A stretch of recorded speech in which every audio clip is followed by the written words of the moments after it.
que a gente começa a entrar num tema meio polêmico. Por quê? Porque o sol é visto como vilão. E é uma indústria gigantesca que vende protetor solar, que vende cremes, etc. Porque quer botar o sol como vilão. O sol é o câncer de pele, aquela coisa toda, tá? Se você for reparar bem, o caiçara, o pescador e o surfista não tem câncer de pele. Quem tem câncer de pele? A pessoa que nem vê o sol. Ela nem tá vendo o sol, ela fica o dia inteiro no escritório, num consultório, trabalhando. Aí ela vai no médico, descobriu um câncer de pele. Foi na hora que você atravessou a rua, foi um pouquinho pouco de sol que você pegou, você não passou o protetor solar. O protetor solar, se você olhar o rótulo, você não sabe o que tá escrito. É tanta coisa ali, que é só química, que ali sim que tá realmente o vilão, é o protetor solar. Olá pessoal, começando mais um podcast aqui, Securicard. Securicard você sabe que é o cartão de vantagens, onde você tem muitas vantagens, não só para você, para toda a sua família. Você vai ter, olha, cashback, olha, são mais de 6.000 lugares que você pode frequentar, que você vai ter ali muitos descontos, mas muitos descontos. E também vai poder proteger a sua família, fazer telemedicina. Então, Securicard, por apenas R$ 49,90 por mês, apenas R$ 49,90 por mês, você vai ter uma vantagem enorme, como eu disse, não só de consultas, mas também de cashback, para você ter desconto em vários estabelecimentos, farmácias, supermercados, lojas de roupa, muitas coisas. Não é legal? Pô, hoje nosso podcast é uma conversa muito legal. Dois amigos, mas que vão indiscutivelmente trazer muitas informações, dirimir muitas dúvidas suas, que é muito importante. Estou recebendo aqui pela primeira vez o doutor Rodrigo de Cardi. Doutor Rodrigo, muito obrigado pela presença. Prazer, pessoal. Boa noite. E também o doutor Rodolfo Tamborim, que já esteve aqui, né, com nós, aqui um sucesso, falando sobre medicina preventiva, e outras coisas importantíssimas que nós falamos. Mas vamos começar aqui com o doutor Rodrigo. O doutor Rodrigo, na verdade, ele está mais focado na medicina, que é uma medicina mais avançada também, né, doutor? Ao meu ver, sim, né? Mas a gente tem que, né, avaliar o pensamento aí da sociedade, que está um pouco retrógrado ainda. Né? Então, o que eu faço hoje é uma medicina chamada medicina integrativa. O que é a medicina integrativa? Medicina integrativa é você tentar associar os sintomas do paciente. Então, hoje em dia, o paciente... Vou dar um exemplo aqui. Chega uma moça que ela tá ansiosa, ela tá constipada, ela tá com sono ruim, ela tá com acne, ela tá estressada, indisposta. Ela acaba indo em meia dúzia de médicos. Um para cada sintoma. Então, ela vai pro dermato, ela vai pro psicólogo ou psiquiatra, ela vai pro médico do sono, ela tá com dor de cabeça também, ela vai no neuro, ela vai no gastro. Enquanto você vê essa pessoa, essa mesma paciente, que já tá sem tempo hoje, porque hoje o nosso dia tá super corrido, é atarefado aí pra todo mundo, é 1000 coisas pra responder, é 1000 coisas pra fazer, cuidar da casa, cuidar do trabalho, etc. Sem contar o custo. Sem contar o custo. Cada consulta dessa aí, por baixo, o mínimo é 600 pau. Exato. R$600, em média. Em média. Aí, se você for botar 5 médicos, meia dúzia de médicos, é 3,5 pau aí. Então. Né? E aí, nessa medicina integrativa, você tenta associar os sintomas do paciente. Você fala, pô, se o intestino dela está ruim, está inflamado, pode estar desencadeando acne, pode estar piorando a ansiedade, pode estar piorando o sono e pode estar piorando a vontade de doce, de carboidrato, ela está engordando também. Então, a gente vai numa mesma causa, trata a causa principal e a gente resolve diversos sintomas da paciente. Então, a ideia é mais ou menos essa, medicina integrativa. Por isso que a gente chama de medicina integrativa. Doutor Rodrigo, você falou a respeito do intestino. O intestino mexe com tudo, né, meu? Dizem que o intestino é o segundo cérebro. Isso. Na verdade, deveria ser chamado de primeiro cérebro. Assim? Né? Mas realmente tem, hoje em dia tá bem alta até essa afirmação aí de que é o segundo cérebro. A gente produz aí no intestino mais de 30 neurotransmissores, se eu não me engano. Um principal deles é a serotonina. Tá muito envolvido com ansiedade, com estresse, com depressão, com insônia, com um desejo maior aí de alimentos, né, farináceos, doces, carboidratos. E se o intestino tá inflamado, eu vou dar um exemplo aqui pra você. Pra ilustrar pro pessoal em casa. Imagina só, tá? Que a pessoa vá no médico, chegou num psiquiatra. Doutor, eu tô desse jeito, desse jeito, desse jeito. O médico, tá aqui o remédio. Ah, não viu como tá o intestino, como tá a alimentação dessa pessoa? Pô, será que ela tá comendo fast food todo dia? Será que ela tá tendo os nutrientes, né, corretos? Como tá a parte hormonal dela? Será que ela tá com uma deficiência nutricional? Né? Será que ela tá passando por algum problema aqui? E passou a medicação. A medicação pode até ser benéfica ali, mas a longo prazo você não tá tratando realmente a causa raiz. Às vezes a causa raiz tá no intestino. Você muda, você fala, pô, essa paciente tem que se hidratar mais, ela tem que se alimentar melhor, ela tem que fazer uma atividade física, ela tem que suplementar algumas coisas aqui, a gente tem que avaliar os hormônios dela. E aí você realmente vai, de fato, na causa e cura essa paciente. Agora, o doutor Rodolfo, aproveitando esse gancho aí, doutor Rodrigo, sobre o intestino, a pessoa para fazer um exame desse, para chegar nessa causa, ela necessariamente tem que fazer uma colonoscopia ou uma base de um exame o velho e tradicional exame de fezes? Depende.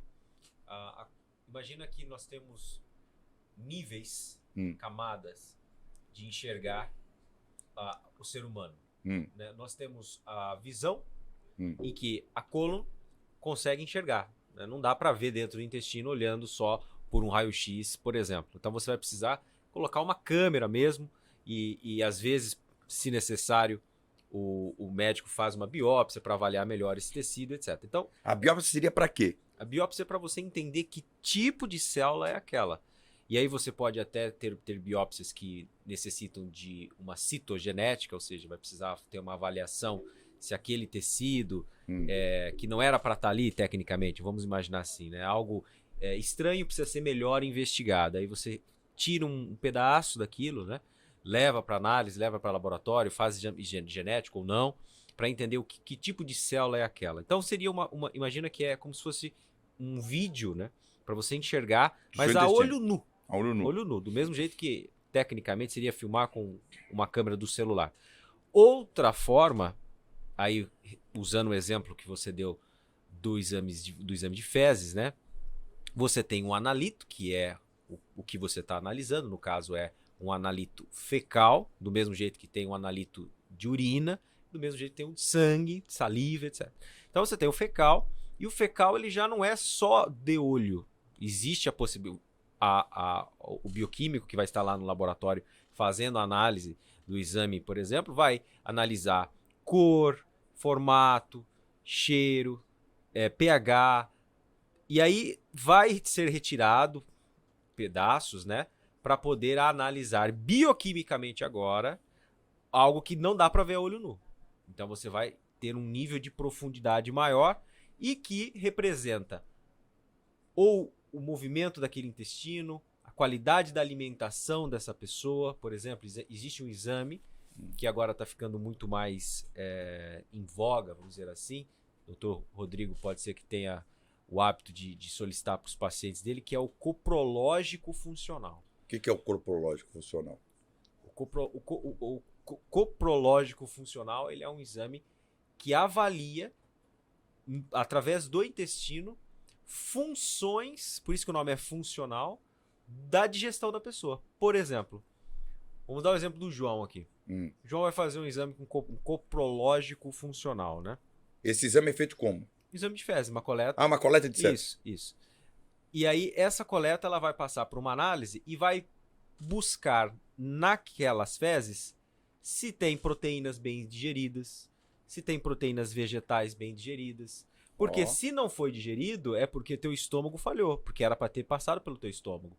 Ou a tua mastigação está equivocada, aí recomenda um dentista, por exemplo, para avaliar os dentes. Então você consegue entender o trânsito intestinal, a qualidade dessa alimentação, a qualidade dessa digestão, a qualidade das enzimas que digerem isso, né, pancreáticas, estômago, etc. Então é um exame muito interessante que consegue dar uma dinâmica de como que está a vida dessa pessoa. Porque é isso que o Rodrigo estava falando. Essa área que o Rodrigo trabalha com a medicina integrativa é saber como é que é a vida do indivíduo. Não só os sintomas que ele leva, mas além dos sintomas, né? Integrar o ser humano como um todo. Pode completa. Esse coprológico funcional é muito benéfico. O que eu não vejo tanto sentido na medicina que eu prego é fazer o de fezes, o de vermes e parasitas, o parasitológico de fezes, porque a sensibilidade do exame é muito baixa. Então, o que eu costumo fazer no meu consultório? Eu já passo a desparasitação para 100% dos pacientes. Eu falo assim, qual foi a última vez que você vermifugou? A pessoa vai falar assim, na infância, e olhe lá. Meu avô fazia, minha avó fazia. A alimentação do seu avô e da sua avó é muito melhor do que nos dias atuais.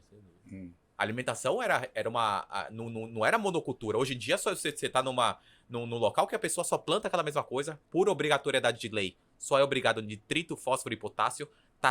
No livro aparece que um tomate lá tá rico em selênio, tá rico em zinco. A hora que você vai comer esse mesmo tomate, que no livro tem esses nutrientes, você não tá absorvendo tudo aquilo. Às vezes por deficiência também de enzimas, etc.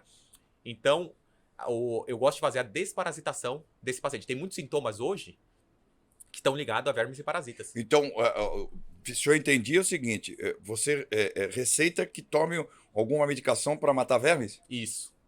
Isso Na lua nova. Na lua nova? Exato.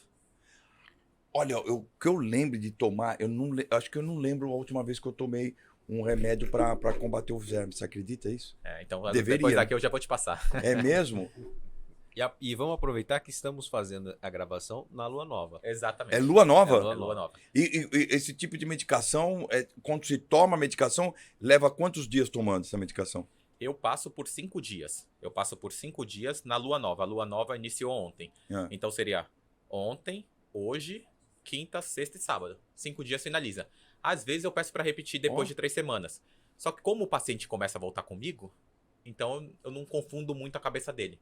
Aí eu já na volta também eu passo. Mas aí a pessoa tem que toma esse remédio para vermes, para combater os vermes. A pessoa tem que mudar a alimentação, não pode beber, como é que é isso?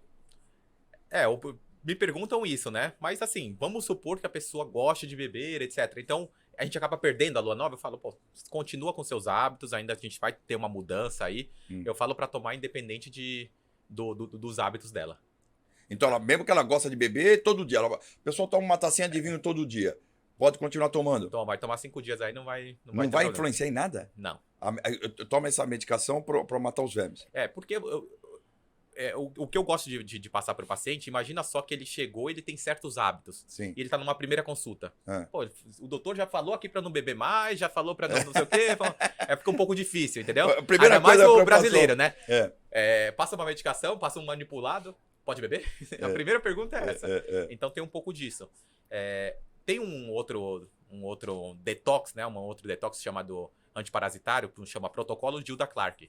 Ele pega mais de 100 tipos eu acho, de vermes e parasitas. Tem um aqui, enquanto você tá falando, deixa eu procurar aqui, deixa eu ver se é isso aqui. Olha, eu vou aqui procurar. Me falaram uma vez, não sei se é isso, mas tá muito, tanto que eu tô procurando aqui, na agenda de contatos. Esse aqui, vamos ver se é isso aqui, vamos ver. Se eu tô falando, se existe, se é essa medicação, deixa eu ver. Meu Deus, deixa eu ver isso aqui. Vamos ver. Vamos ver. Onde tá aqui?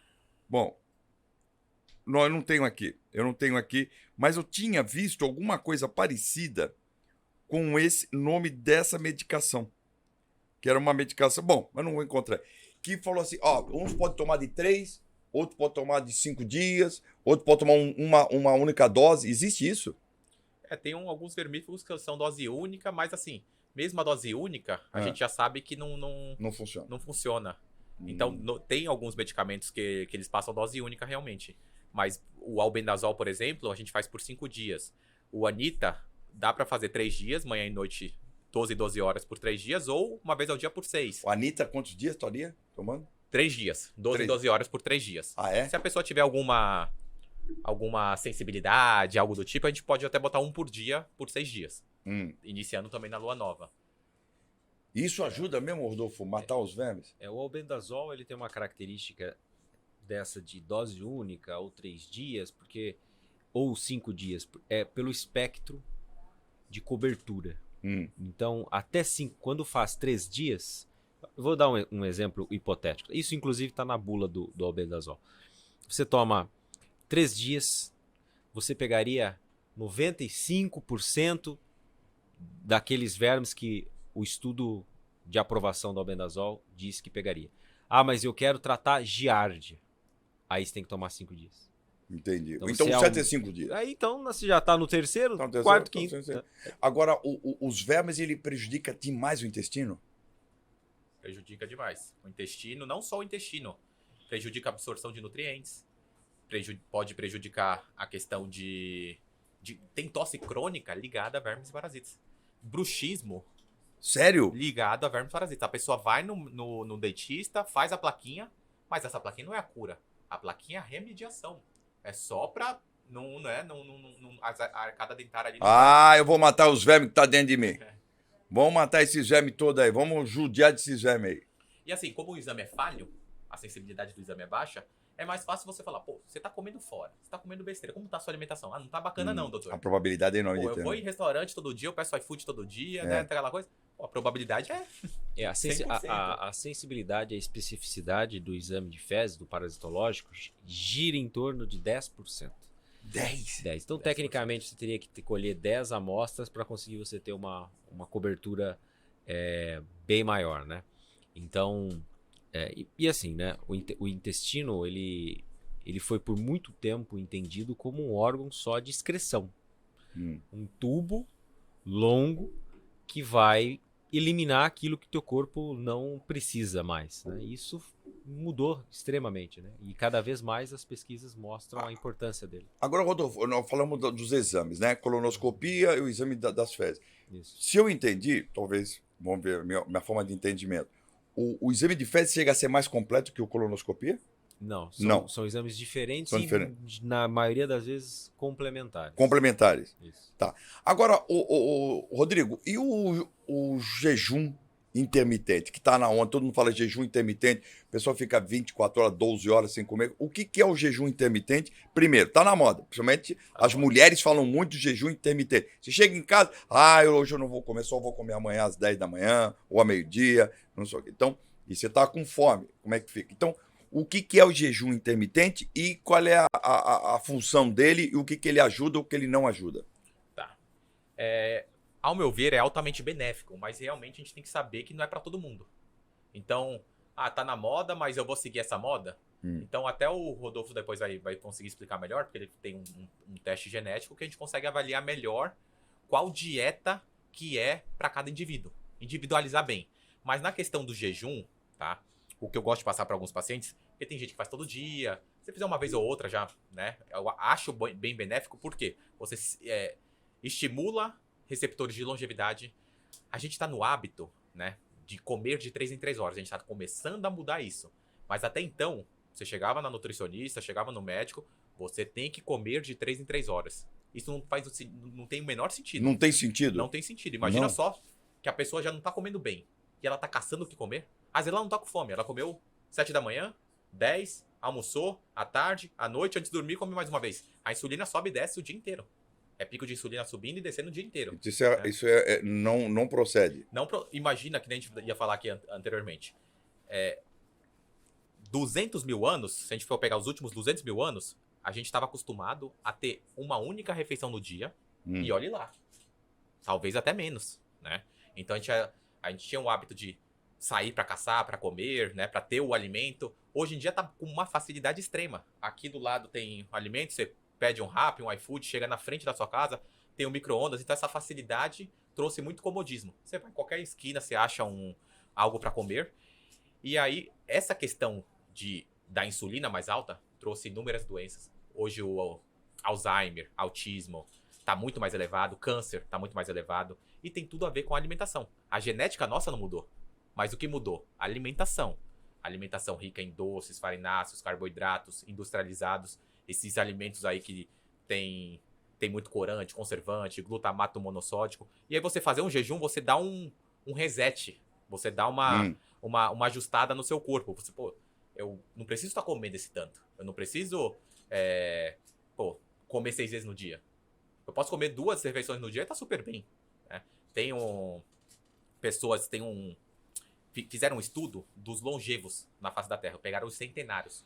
Uma região que tem muito centenário é no Japão, em Okinawa.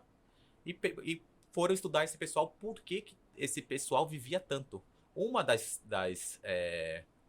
hipóteses, tá, que foi confirmada era o jejum intermitente e também tem um propósito. Eles tinham um propósito de vida. Eles queriam contribuir para o bem dos outros, eles queriam ter o seu dia a dia ali, sempre buscando algo, né, sabe? Não, pô, me aposentei aqui, vou largar a mão de tudo, e a cabeça meio que, o cérebro também dá aquela declinada, né? Então, o jejum intermitente é algo que eu vejo como benéfico, tá? Do que imagina só que a gente fica, né, nessa parte dos carboidratos, dos farenados, que a maioria a dieta do brasileiro tá muito dessa maneira. Agora, Rodolfo, esse jejum intermitente, quando diz assim, o intermitente quer dizer quanto? Quanto tempo a pessoa pode ficar sem comer sem problema? Sem se alimentar, né? Tá. O termo técnico seria restrição calórica intermitente ou restrição energética intermitente. Por quê? A nossa estrutura, quando nós fomos desenhados e desenvolvidos, a nossa estrutura genética, nós não tínhamos uma periodicidade de alimentação. Então, primeiro não sabíamos que horas eram, não tinha horas. Então, já não, era difícil saber de 3 em 3, você não sabia nem que era meio-dia. Então, como é que seu corpo era pautado? Luz solar. Sol direcionava o nosso comportamento. E ainda é assim. A nossa programação genética não houve alterações significativas desde a era lá dos Neandertais até agora, do Homo sapiens, e foi vindo para cá, né? Então, o que acontece? Nós temos uma oferta de energia através de alimentos o tempo inteiro, hoje. Porque hoje você guarda, você refrigera, você pede, vem até você. Na nossa estrutura, nós morremos muito quando nós, tecnicamente, não seria esse nome, mas para ficar fácil, nós não sabíamos engordar. Nós não tínhamos genes que acumulavam gordura. Por exemplo, o FTO é um dos genes envolvidos em engordar, na obesidade que hoje tem.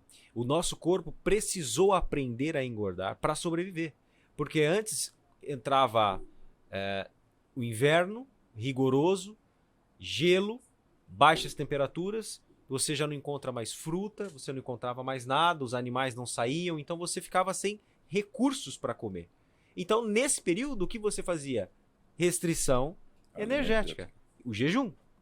Que é o energético, quer dizer, energético. Não entrava energia para dentro do organismo. Exato. Então, aí você, e muitos de nós, né, dos nossos ancestrais, morriam, porque não tinham estoque de gordura para aguentar muito tempo. Ou seja, o nosso corpo evoluiu e falou, opa, se eu não aprender a engordar, a nossa espécie não vai prosperar.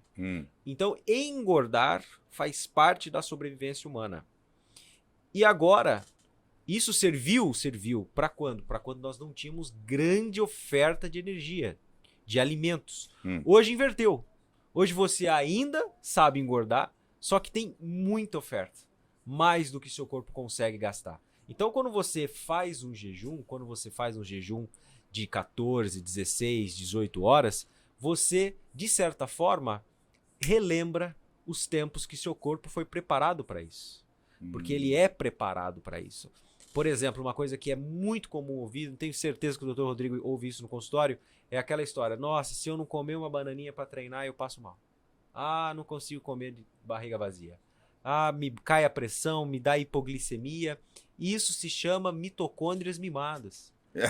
Células mimadinhas. Célula mimada. Porque se ela não tem o açúcar, se ela não tem o negocinho, ela não sabe pegar energia do próprio corpo como fonte. E aí eu te pergunto, na época que nós estávamos lá na caverna, por exemplo, nós tínhamos fome e nós tínhamos que comer. E o que a gente fazia para comer? A gente tinha que caçar, subir em árvore, nadar. Fazíamos atividade física para depois conseguir o alimento. Andava em média 30, 40 quilômetros por dia. Mas a pessoa que vai Hoje, fazer um treinamento... 10 metros. Mas, por exemplo, uma pessoa que amanhece, acordou, está acostumada a tomar o café da manhã, um exemplo, né? Depois eu vou até falar sobre o café da manhã. Como é que é o café ideal, se existe o café ideal da manhã. A pessoa vai para a academia, vai fazer uma academia, ou vai caminhar, tal. Ela não está acostumada, vai cair a pressão dela, não vai, ela não vai ficar frágil ali? Sim, por isso que ela precisa ter uma adaptação metabólica, fazer essa troca, né? O corpo precisa ir se adaptando e isso é feito em 7 dias, 10 dias, sem nenhum problema. Você me perguntou quanto tempo é o jejum, né? Quanto tempo é isso? Você vai fazer seus exames, por exemplo, e aí pedem lá, olha, você tem que fazer um jejum de 12 horas, né? O termo jejum para 12 horas está equivocado, porque 12 horas é o período fisiológico que todos nós deveríamos ficar sem alimentar. Contando o período da noite, que a gente dorme. Por quê? O dia tem quanto tempo? 24. Metade disso, 12. Você tem janela de alimentação. Você pode se alimentar. As outras 12, você tem que descansar o teu aparelho digestivo e seu aparelho digestório. Estômago, intestino, são órgãos que também estão trabalhando, toda hora comendo, toda hora comendo. Então, você começa a entender que o corpo também precisa parar um pouco. E 12 horas é um tempo fisiológico, que corta o dia no meio. E as pessoas, geralmente, elas acordam e já vão comer. Ou vão comer um pão com margarina, ou tomam um café com leite, alguma coisa assim. O corpo não acorda preparado para comer. O corpo leva 60 minutos para estar preparado para digestão. Então, o certo é, acordou, levar pelo menos 60 minutos. 60 minutos. Para depois você começar a fazer essa digestão. Então, por exemplo, se você... Aí as pessoas falam, puxa, mas eu acordo 6 horas da manhã. Então, mas eu janto às 9. Esse é o problema. Porque o seu tempo de descanso é pouco.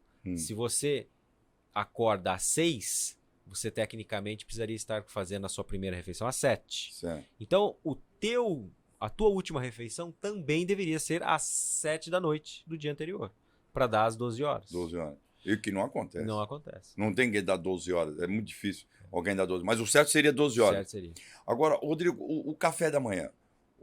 Qual é o mito do café da manhã? Qual é o café da manhã ideal? As pessoas devem fazer um café reforçado, não devem fazer um café reforçado, ou é de pessoa para pessoa? Tem um mito aí de que o café da manhã é a principal refeição do dia. Isso. Então a pessoa já vai no café da manhã e fala, pô, tenho que me alimentar bem, porque o café da manhã... Vai me pagar. Vai me bancar o dia. Vai me bancar o dia inteiro. Né? E, assim, levando em consideração se a pessoa souber o que comer, realmente é uma refeição importante. Mas a maioria das pessoas não sabe o que comer. O que elas comem uma vida inteira? Tá? Pão, frios, Toddy, Nescau, leite, bolacha, margarina, requeijão. É isso o café da manhã durante 40, 30, 40, 50 anos. Essa pessoa depois está hipertensa, diabética, a culpa é do pai, da mãe, do avô, do bisavô. Era diabético, né? Também. Não é. A genética ali é muito baixa. A questão dos seus hábitos é o maior. A epigenética é muito mais, um fator muito mais forte do que a genética em si. O café da manhã ideal qual seria? O ideal. Ovos, um abacate, frutas. O que mais? Não tomar, o jejum intermitente. Eu não fazia jejum intermitente, porque eu tinha uma crença também. Tem essa parte das mitocôndrias mimadas, que o Rodolfo acabou de citar, mas eu tenho também o psicológico da pessoa. Imagina a pessoa, não posso, porque eu passo mal. Pô, vai passar mal, pô. Então eu tinha isso também, eu passo mal. Aí comecei a estudar jejum. Recorde do jejum, 1 ano sem comer. Tá no Guinness. Sério? Sério. Teve gente que ficou 1 ano sem comer? Existem religiões que trabalham muito essas questões 1 ano morre, de alimentação. Era um obeso, pesava mais ou menos 280 quilos, fez no ambiente hospitalar, tinha soro, tinha reidratação, tinha nutrientes, etc. Mas ele não ingeria alimento. Ele bateu 80 e pouquinhos quilos e parou o jejum, mas deu 380 dias mais ou menos. Olha só. Aí eu comecei a ver isso. Com acompanhamento, ninguém vai ser maluco de ficar uma semana sem comer, né? Hoje o ganhador de prêmio Nobel, por exemplo, inclusive foi um japonês, ele descobriu o mecanismo da autofagia, que é a célula se reciclar. É a célula, entre aspas, comer ela mesma, mas pedaços que seriam velhos e pedaços que poderiam virar doença dentro daquela célula. Então ela se recicla. É como se ela se rejuvenescesse ou se ela aproveitasse os seus próprios recursos melhor. Sim. E com isso, você previne várias doenças que estão associadas ao envelhecimento. Mas para você ter esse tipo de benefício, não é o jejum de 12 horas, não é o jejum de 14 horas. É o jejum que que chega nas 24 horas, por exemplo, né? Então isso, obviamente, você não vai fazer isso todos os dias. Não, a pessoa para fazer isso tem que estar acompanhada. Sem dúvida, sem dúvida. É, tem que estar acompanhada. Agora, qual é a importância do sol? O sol em si, para o corpo humano? O sol. O sol é que a gente começa a entrar num tema meio polêmico. Por tá? quê? Porque o sol é visto como vilão. E é uma indústria gigantesca que vende protetor solar, que vende cremes, etc. Porque quer botar o sol como vilão. Ah, o sol é o câncer de pele, aquela coisa toda, tá?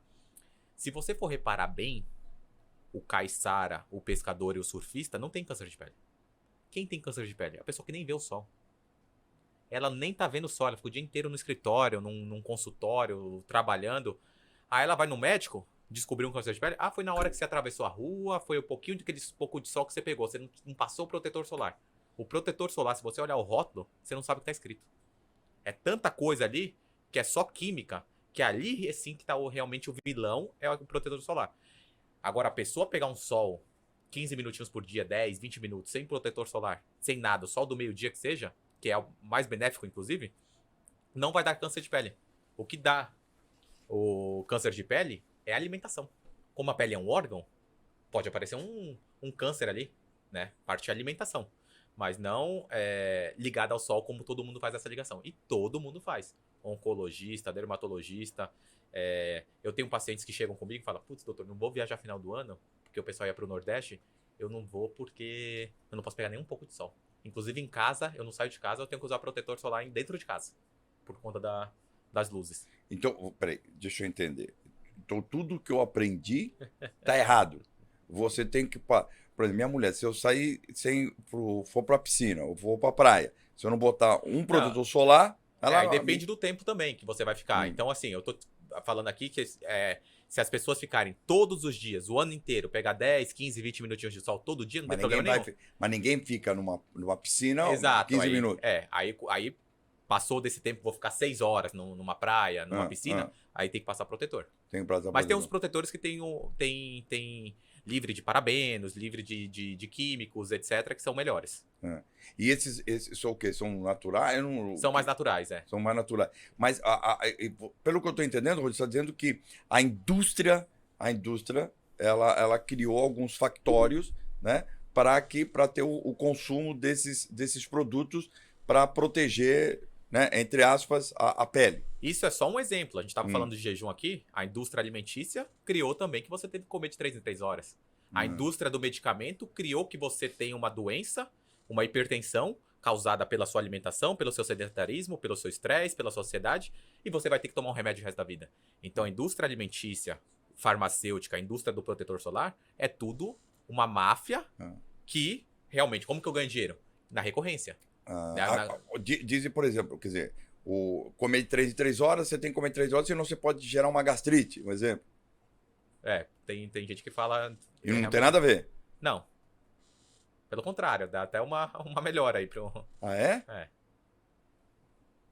Impressionante, quer dizer, tudo que eu aprendi, eu tô desaprendendo aqui agora para melhor. Tô fazendo uma reeducação alimentar aqui nessa conversa. E a gente briga, né, contra crenças e paradigmas do médico. Porque imagina só um médico ouvindo isso e falar assim: esse doutor tá louco. Eu estudei 10 anos aqui, então é um pouco difícil essa medicina que a gente faz. Mas se ele falar: peraí, vou dar um braço a torcer e vou entender um pouco mais a fundo. Vou entender se realmente faz sentido, tem coerência. Ele vai ver, vai começar a empregar isso no paciente, nele próprio, ele vai falar: pô, não é que eu nunca estive tão bem? Né? Fazendo um jejum. Qual é a maior causa do envelhecimento, por exemplo, da pele? Já que nós estamos falando do sol, qual é a maior causa do envelhecimento da pele? A alimentação. Tudo até a alimentação. A alimentação está englobada tudo, Rodolfo? Óleos vegetais. Eu acho que eu entendo, né, que hoje o grande problema, porque a gente tem que lembrar como é que é a estrutura da pele. E aí vem um pouco mais na minha área da bioquímica. A estrutura da pele, ela é feita famoso colágeno. Sim. Todo mundo já ouviu falar disso. Sim. Né? O que E é? tá na moda agora o colágeno. Colágeno. Tem exato. colágeno de tudo. Tem. Oral, Isso. injetável, Tudo tem. tudo. Então, o que acontece? A pele é colágeno, então ela é feita de matriz de colágeno, elastina, etc e tal, que é a elastina que deixa a pele essa elástica, flexibilidade, etc e tal. O que mais agride uma proteína de colágeno é, por exemplo, o açúcar. E o que hoje nós mais encontramos na nossa sociedade ocidental, que é essa nossa aqui, é açúcar. Então, em todo momento, você tem um tipo de açúcar. Mesmo em alimentos que são salgados, existe açúcar, mas por causa do teor de sal, você não percebe aquele açúcar. Então, o nível de açúcar que nós ingerimos diretamente ou indiretamente, ou seja, de açúcar em si, açúcar de mesa, enfim, que são colocados às vezes no café e outras coisas, refrigerantes, etc., quanto os açúcares que estão indiretos, que o excesso de farinhas brancas acabam se tornando um potente açúcar, né, glicose no corpo, esse excesso começa a gerar uma reação de glicação, que nós chamamos que seria aquela caramelização. E aí você gera um estresse oxidativo, né, um enferrujamento nas proteínas de colágeno. Nossa. Do mesmo jeito que ocorre num fumante, por exemplo. É nítido você ver quem fuma, você olha o rosto de um fumante e olha o rosto de um não fumante. Você observa que tem rugas mais fundas, aquela pele fica mais flácida, mais solta, porque ocorre uma degradação. Perde-se os tijolinhos que formam a pele, e esses tijolinhos sozinhos eles não se fixam, eles precisam de uma rede que segura eles ali, como se fosse um cimento. Então aquilo vai se esfarelando. A queda hormonal também é importante. O envelhecimento, as glândulas que nós temos, que produzem os hormônios, por melhor que seja a sua vida e seu estilo de vida, vai caindo, porque o seu corpo não foi feito para durar para sempre. Então você vai envelhecendo, vai caindo a produção hormonal, que ajuda a produzir mais colágenos. Então, uma coisa é o teu estilo de vida, que vai influenciar diretamente na saúde da pele, na saúde do cabelo, na saúde das unhas, que é tudo proteína. Então você olha para um rosto de uma pessoa, para o cabelo dela, pela unha dela, você consegue saber a qualidade de micronutrientes, de vitaminas e minerais que ela ingere, açúcar, sono, estresse, tudo isso acelera os processos de envelhecimento, né? De aging. Inclusive existe uma área da saúde que busca o anti-aging, né? Esse anti-aging seria o anti-envelhecimento. Não dá para bloquear, não dá para ser um anti-envelhecimento, mas você consegue diminuir a velocidade deste envelhecimento. E uma das atividades físicas que mais consegue retardar esse efeito é a musculação. A musculação não tem como, né? A musculação. Dizem que, por exemplo, uma pessoa que chegar próximo de 60 anos e não tiver uma musculatura, principalmente das pernas, né? Da parte da perna, inferiores, vai ter problema. Principalmente neurológicos. Neurológico. Então a musculatura, praticar musculatura, fazer musculação na parte inferior é importante. A gente olha o músculo e a gente entende como se fosse algo mais estético, né? É mais estrutural, é para você meio que parar em pé, etc. E tal. Eu digo que é quase que o efeito colateral dele, da musculação, você ter um corpo melhor, um corpo mais bonito. Porque imagina o seguinte, tudo na idade avançada, aos 70, por exemplo, é mais difícil para o teu corpo fazer. Principalmente fazer coisas boas, como o músculo. Tanto que se a gente pensar no idoso, na nossa sociedade, é uma pessoa com pouca musculatura, com uma pele mais fina, sem equilíbrio, dependente cognitivamente ou funcionalmente, né? Depende de outra pessoa para dirigir, depende de outra pessoa para ler, para enxergar, para comer, etc. Isto é na nossa cultura. Na cultura oriental, como o Rodrigo bem citou, na ilha de Okinawa, no Japão, Icária, na Grécia, Loma Linda, na Califórnia, você tem a Sardenha, na Itália, você tem longevos, uma galera que passou dos 100, mas eles continuam totalmente funcionais. Por quê? o estilo de vida de se movimentar, mesmo que não seja com a musculação, mas que você não pare de se movimentar, é fundamental. O corpo é uma máquina, se deixar muito encostado, enferruja. Um avião, por exemplo, ele não foi feito para ficar no chão, ele foi feito para voar. Deixar um avião no chão é problema. A estrutura dele não foi feita para ficar no chão, foi feita para estar voando. O nosso corpo foi projetado para movimento. Nós temos muito músculo para fazer só o que nós fazemos hoje de movimento. A maior parte do tempo nós estamos sentados. Então, o sedentarismo é uma realidade para o brasileiro. Total. Total. E isso causa um problema para o Estado, em termos de saúde, brutal, né? Sem dúvida. Brutal. Sem dúvida. E por que o Estado não faz uma prevenção disso? Na verdade, nós nunca tivemos um Ministério da Saúde, né? Nós só tivemos o Ministério da Doença até hoje. Por quê? O Ministério da Doença porque se você está com uma hipertensão, agora você pode tomar um remédio que dá de graça no posto lá, com hipotensivo. Você começou a ter diabetes, toma um remédio para baixar a glicose. E porque também isso gera movimento de laboratório, né? Exato. Porque hoje, isso é óbvio. Pessoal que está nos assistindo, que está nos ouvindo, que pode ser que tenha um carro, que tenha uma moto, enfim. É melhor você dar uma conferida na água, no reservatório de água do teu carro, de vez em quando. Sim. E encher e prevenir, ou deixa esvaziar, funde o motor e aí você vai pagar depois o novo motor. O que é mais barato? Sempre a prevenção. A prevenção é mais barata. Prevenção. O retrabalho, o custo do reparo é sempre mais caro.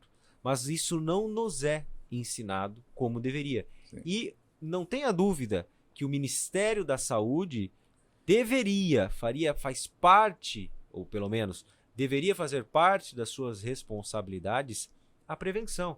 Porque se um dia algum país quebrar, vai ser pela área da saúde. Vai ser com entupimento de hospitais, vai ser como vimos que aconteceu. Pandemia. Então, a prevenção sempre foi. Só que se prevenir, você não se previne de uma doença. Quando você melhora o seu estilo de vida, a sua imunidade de uma maneira geral sobe, a sua memória de uma maneira geral melhora, a sua energia de uma maneira geral melhora. Ou seja, você se previne de quase todas as mas doenças. Você fica mais produtivo também? Muito mais produtivo. Então, muito mais isso não seria mais produtivo também para o país? Para o país, exato. Pro país. A orientação devia ser essa. Você vai num postinho hoje, que a medicina ficou tão fadada naquela medicamentosa, então, que nem a gente citou aqui, tá faltando algum nutriente. Não é passado esse nutriente. Não é visto isso. Toma um remédio. Eu tô hipertenso. Tá aqui o remédio. A consulta demora 1 minuto, 2 minutos. Mais prático, mais fácil. Não tem uma orientação. Peraí, né? Vamos conversar aqui como que tá. A gente quase não tem aula de nutrição na faculdade. Né? Então, assim, a gente aprende na faculdade também a ser prescritor de medicamentos.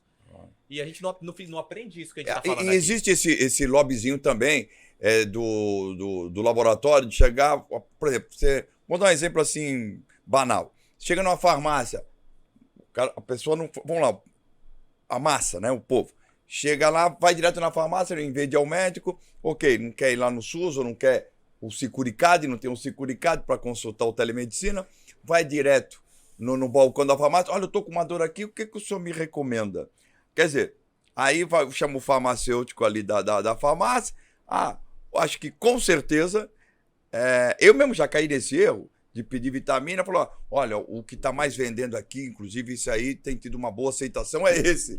Quer dizer, como é que pode? Né? Quer dizer, também é uma culpa nossa, né? Culpa nossa também. Também é culpa nossa, cultural, é culpa da população, é culpa né? da população, é culpa da população. Da própria visão que eles têm, né? Então, essa parte de vitaminas, minerais, nutrientes, musculação, o paciente que chega sedentário e volta só dele ter iniciado a musculação, se você não passou nada pra ele já fala, pô, doutor, meu foco tá melhor, minha memória tá melhor, eu tô mais produtivo realmente. Ele não fez mais nada. E às vezes ele nem mudou tanto a dieta, ajustou um pouquinho ali, mas começou a fazer a atividade física com frequência, começou a dar o sono dele já melhora, já gastou mais energia, já fica mais disposto, chega indisposto, já volta outra pessoa. É só de você passar algumas mudanças aí no estilo de vida da pessoa. Agora, Rodrigo e Rodolfo, vamos fazer aqui uma polêmica de uma coisa que virou modismo. Quer dizer, uma medicação que já existe há muito tempo, mas virou modismo e é caríssima. Caríssima. A grande massa não tem condição de comprar. E quem tem, às vezes, até se endivida para comprar para isso. Que é o Ozempic, o tal do Ozempic, que virou uma febre nacional. Inclusive, você pega aí nas redes sociais, tem profissionais falando do Ozempic. Ó, você pega, toma cada... vira não sei quanto, toma por dia, outro toma por semana, você vai perder peso e tal. Qual é a verdadeira história do Ozempic? Emagrece, não emagrece, faz bem, não faz bem? Qual é a função dele? Pode começar, depois eu vou atrás. Você é polêmico, hein? Vamos lá, vamos ter uma polêmica. Eu vou só tentar ser um pouco mais breve, tá? Porque senão a gente se estende muito. Mas assim, realmente emagrece. Né? Tem estudos evidenciando isso realmente, de fato, emagrece. Mas até que certo ponto você quer ser emagrecido ou você emagrecer? Você quer ser emagrecido pelo remédio, pelo medicamento, que é caro, custoso. Até quando você vai ficar bancando? É muito. Parece que tá mais de R$1.000. Tá mais de R$1.000. Mais de R$1.000. Por aí. Né? E dura, na média, aí 6 semanas. Né? 6 semanas, R$1.000 por semana. Faz uma lipo. Daqui a pouco faz uma lipo. Pô. E assim, então, de fato, se a pessoa tá naquele momento inicial, ela teve muitos hábitos ruins que lhe trouxeram para aquele momento, e você entrou com o Ozempic, mas você sabe que essa pessoa vai usar o Ozempic como uma forma de melhora início, mas vai tá treinando, tá melhorando dieta, diminuir o álcool, diminuir o doce, carboidrato, etc. Tá fazendo uma melhora de hábitos, pode até ser que em certo ponto você passe ali o Ozempic.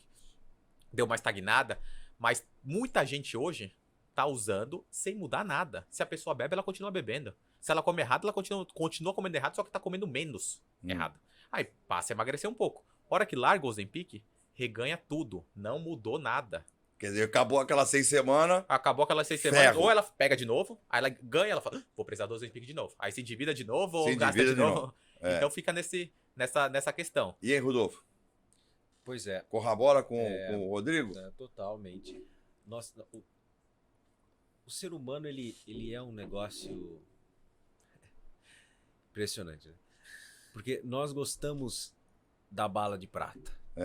A bala de prata. É o tiro. Eu só faço isso. Eu não preciso fazer mais nada.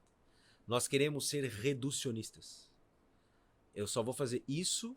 É igual a bala de prata, porque é igual caçar lobisomem. Sim, né? é uma bala. É uma bala, não preciso mais nada. Essa bala me resolve a parada. Eu só preciso achar e acertar. Era um só, né? Então as pessoas, elas buscam por isso.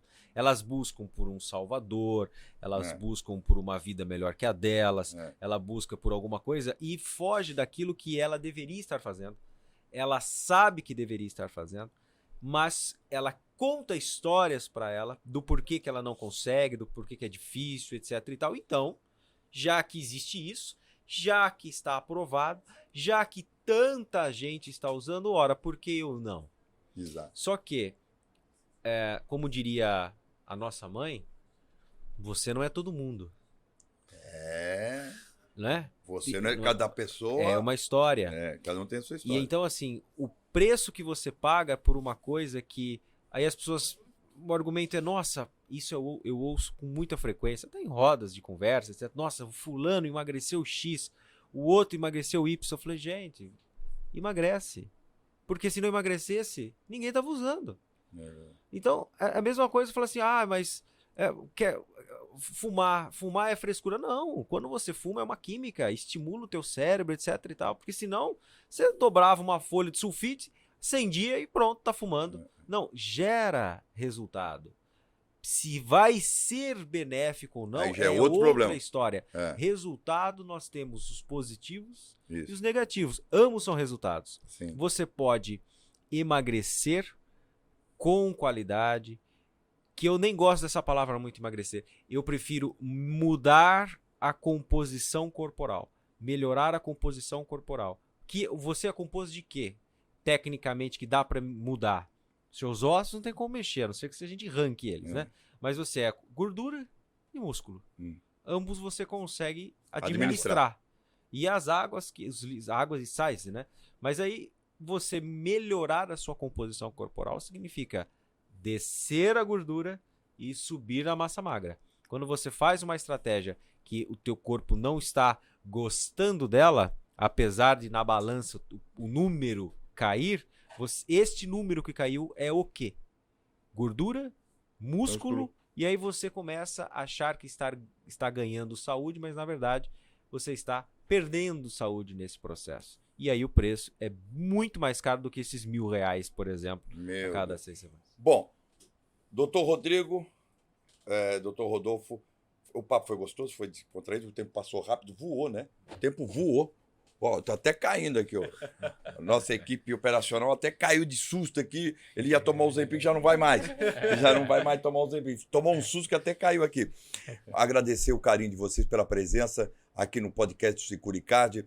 Agora, doutor Rodrigo, quem quiser entrar em contato com o seu consultório, fazer uma consulta, entender um pouco mais da sua área, para que as pessoas possam também ficarem mais ativas, mais saudáveis, né? Porque, inclusive, eu recomendo. São 2 médicos meus aqui. São 2 médicos que me acompanham.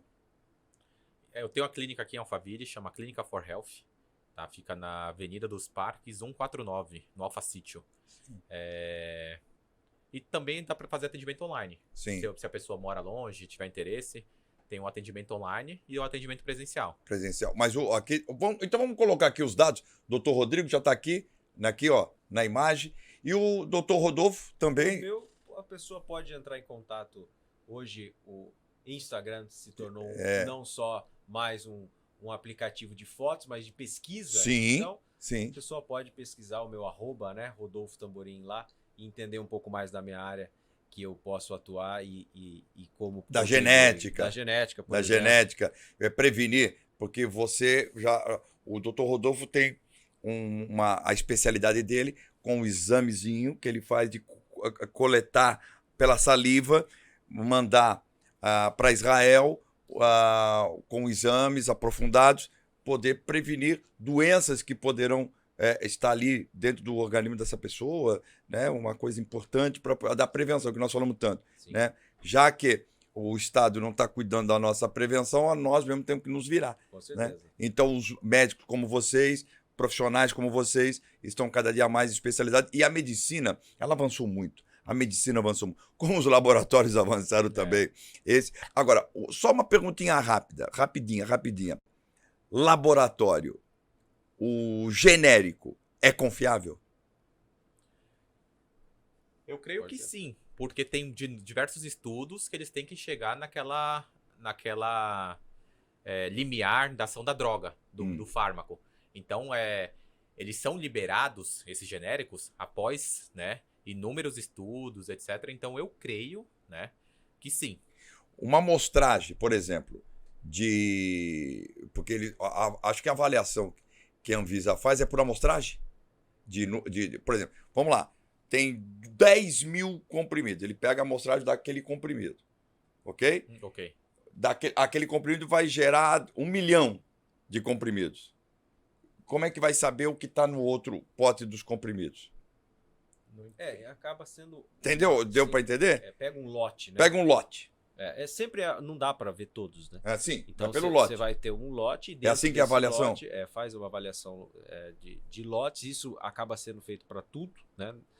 E aí se entende estatisticamente, da mesma maneira, se identifica um equívoco no lote, etc. Aí entra a investigação, aí vai na instituição, etc. e tal, né? Então, dentro dessa área de fármacos, etc., a primeira coisa é segurança, segunda coisa é eficácia. Certo. Então, você precisa atingir o aceitável, que a Anvisa faz essa parametrização, e precisa entrar nesse escopo, né?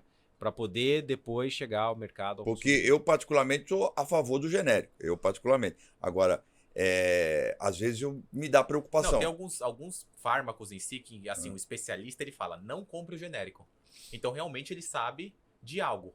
Mas generalizar, como se todos os genéricos aí seria muita irresponsabilidade. Exato. Né? Mas tem alguns, realmente, eu vou te dar um exemplo do Lexapro. É um medicamento chamado estalopram. O psiquiatra fala, compre o Lexapro. O Lexapro 5 vezes mais caro. O Lexapro é um antidepressivo. Isso. Tá. É 5 vezes mais caro, mas a pessoa vai lá e compra. Porque existem algumas coisas que eu entendo a sua pergunta, que às vezes é uma questão de lógica. É. Que é o seguinte, se existe esse aqui que custa 5 vezes mais, como o exemplo, Sim. e esse que custa 5 vezes menos e vai ter o mesmo efeito, a questão é, será que não há algo que aquela indústria que lançou, enfim, o primeiro Sim. Alexa Pro não entende, por isso que o custo dela é maior mesmo, por isso que ela acaba tendo uma margem mais alta, um custo final mais alto do que, às vezes, um genérico. Então, inclusive isso acontece muito, essas perguntas, até com a manipulação. Fala, olha, não tome o manipulado, compre o remédio em si, o original, entre aspas, né? Então, essa é uma individualidade da farmácia em si, dos laboratórios, Sim. muito, muito grande. E aí vem da prática clínica, por exemplo, de médicos como o Dr. Rodrigo, que vai conseguir saber, olha, a experiência minha é vai essa. Quando você recebe, falou, essa aqui vai no original, Vai não no vai original. não vai no genérico. Vai no genérico. Ok. É. Doutor Rodrigo, doutor Rodolfo, muito obrigado. Você que acompanhou o nosso papo aqui, muito obrigado. Securicard, como você já sabe, é o podcast onde você recebe celebridades, como o doutor Rodolfo, doutor Rodrigo, pessoas da área do entretenimento também, não só da área médica, e de outras atividades profissionais. Seja bem-vindo sempre aqui no Securicard. Um abraço a todos, até a próxima. Abraço, boa noite.